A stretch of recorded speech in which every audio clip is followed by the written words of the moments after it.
Mayoral Memo with Matthew Dickerson from Dubbo Regional Council.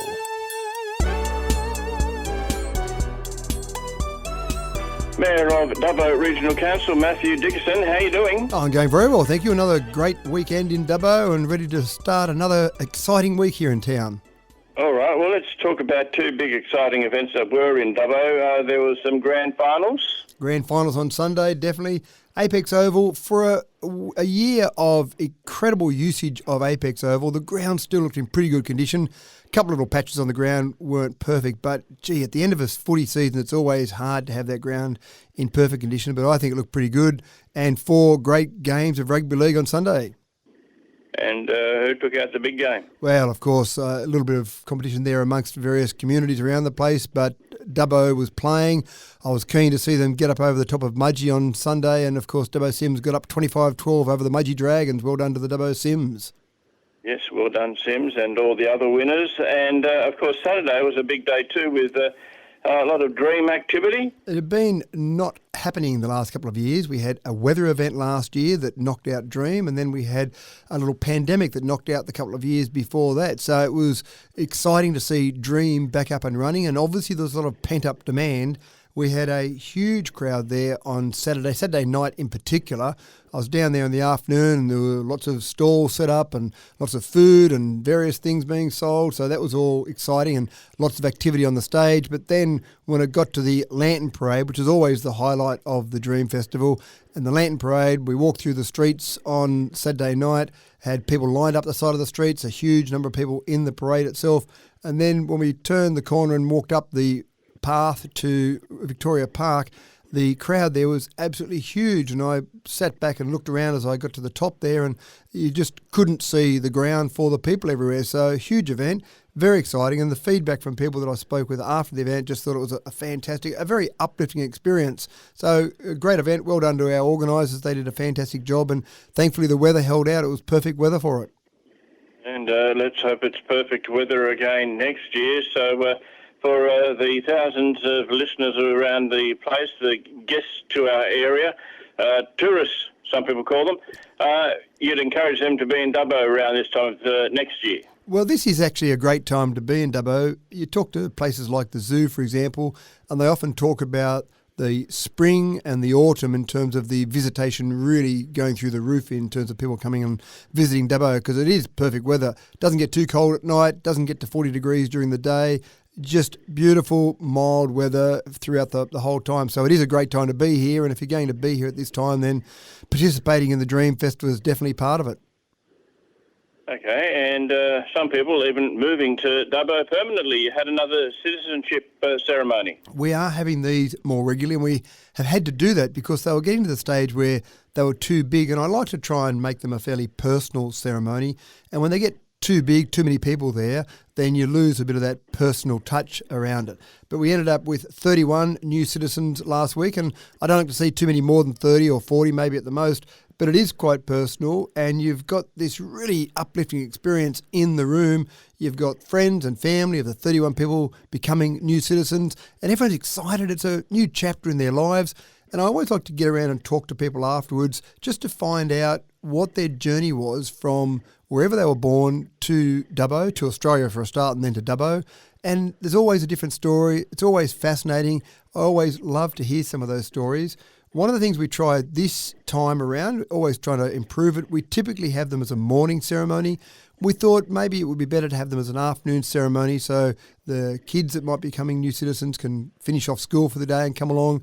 Parents that are working can come along after their work or maybe knock off work a little bit early rather than take some time out in the middle of the day. And it did seem to be better. I talked to a few people afterwards and said, you only get one chance at this. Sometimes it's the morning, sometimes it's an afternoon, but the afternoon time did seem to be more appreciated by most people there. So we'll probably continue on with that as an afternoon ceremony rather than a morning ceremony. Again, you're always just trying to change things around and make it as good as possible.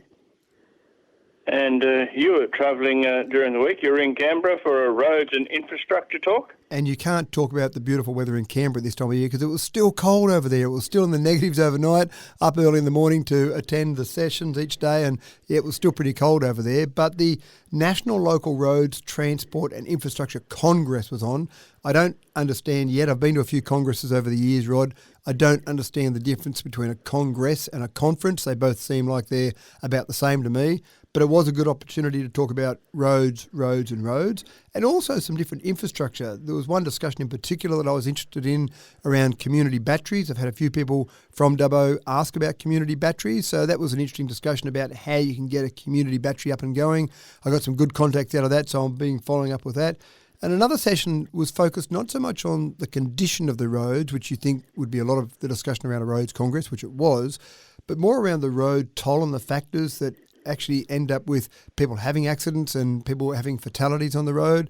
And so that was interesting to hear about that and what we could do as a council to try and reduce that number, because obviously we would like to see 0 people killed on our road. So that was a fascinating session.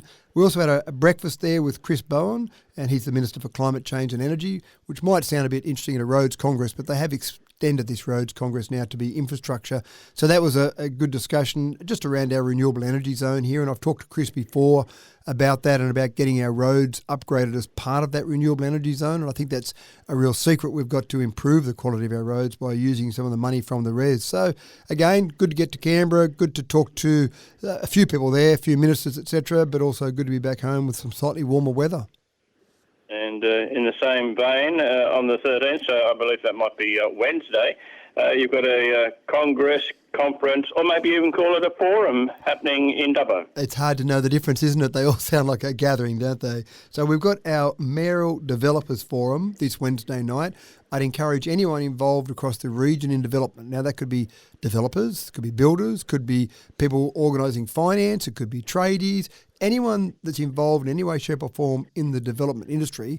It's really important to keep development ticking away, bubbling away in Dubbo, because we've got so many people that want to move to Dubbo. We need to make sure that development continues on. And this is a forum that I started originally way back in 2011 because I wanted to make sure that we had open lines of communication with everyone involved in the development industry in Dubbo. It's a chance for a bit of an update. We'll have a council update in terms of what's happening around development. Sometimes we'll have a few people give some updates about what's happening in their individual developments, but also Q&A, find out what's happening just to really keep people updated. And also it's a good chance for a bit of networking. We want some of those developers to be talking to various builders or solicitors or loan financiers or anyone in the room that can help development. We want to encourage that collaboration amongst all those people involved. So it's a good opportunity. Western Plains Cultural Centre, 5:30 this Wednesday night. And recently, Western Alliance meeting, the councils got together. It is fantastic to see this group of councils, 13 councils we've got here. Used to be called OROC. Then, for whatever reason, the state government decided that ROCs were no longer viable, so ROCs disappeared, so OROC no longer existed. But we've now got another group of councils, which basically is the same group as the old OROC, but it's now called the Alliance of Western Councils. We've got the 12 councils that used to be in OROC, which includes Burke and Bree and Boganshire and Cobar, etc., all the ones familiar to you in your area. But we've also got Central Darlingshire Council. So we've got 13 in this particular one. Good chance to talk about different things that are happening around the region, talk about some common problems, some common solutions.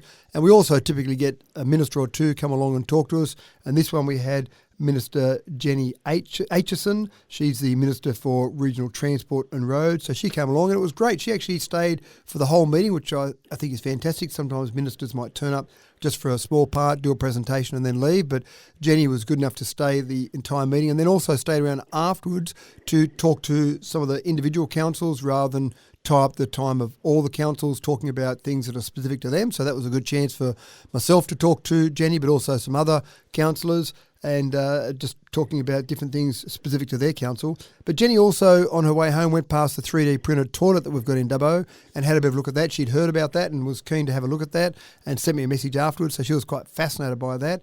And I know Rose Jackson, the Minister for Housing, has also been talking to me about the 3D printed toilet we've got to see how that can be applicable to housing, fast development of housing.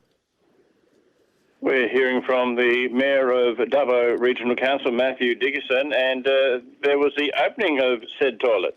Well, this week, actually, we've got the opening of the toilet on Tuesday this week. The toilet's been open, it's been operational. It's actually been talked about already in the community, but of course, you can't build a bit of infrastructure without having a ribbon cutting. So I'm not sure if a toilet seems like the most exciting piece of infrastructure to cut the ribbon on, Rod, but I'm pretty excited about it because it is a 3D printed piece of infrastructure. We're the first council to do any infrastructure. In fact, the first government at any level, local, federal or state, that has built any infrastructure at all with this 3D printed technology. So pretty exciting day for Dubbo, pretty exciting day for the whole building industry when we cut the ribbon on that tomorrow on Tuesday.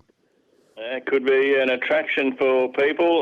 Whereabouts is it? When can we use it? Well, you can use it straight away. It's in the Macquarie Lions Park in West Dubbo. So people have been using it already, but again, the official ribbon cutting will be tomorrow morning. You have yourself a good week. Thank you very much, Rod. Good to chat.